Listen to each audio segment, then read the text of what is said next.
when age fell upon the world and wonder went out of the minds of men, when grey cities reared to smoky skies tall towers grim and ugly, in whose shadow none might dream of the sun or of spring's flowering meads, when learning stripped earth of her mantle of beauty, and poets sang no more save of twisted phantoms seen with bleared and inward looking eyes. When these things had come to pass, and childish hopes had gone away forever, there was a man who travelled out of life on a quest into the spaces, whither the world's dreams had fled. Of the name and abode of this man but little is written, for they were of the waking world only, but it is said that both were obscure. It is enough to know that he dwelt in a city of high walls, where sterile twilight reigned, and that he toiled all day among shadow and turmoil, coming home at evening to a room whose one window opened not on the fields and groves, but on a dim court, where others stared in dull despair. From that casement one might see only walls and windows, except sometimes when one leaned far out and peered aloft at the small stars that passed.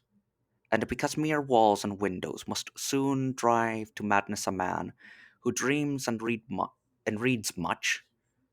the dweller in that room used night after night to lean out and peer aloft to glimpse some fragment of things beyond the waking world and greyness of tall cities. After years, he began to call the slow sailing stars by name, and to follow them in fancy when they glided regretfully out of sight, till at length his vision opened to many secret vistas whose existence no common eye suspects, and one night a mighty gulf was bridged, and the dream haunted skies swelled down to the lonely watcher's window to merge with the close air of his room, and make him part of their fabulous wonder.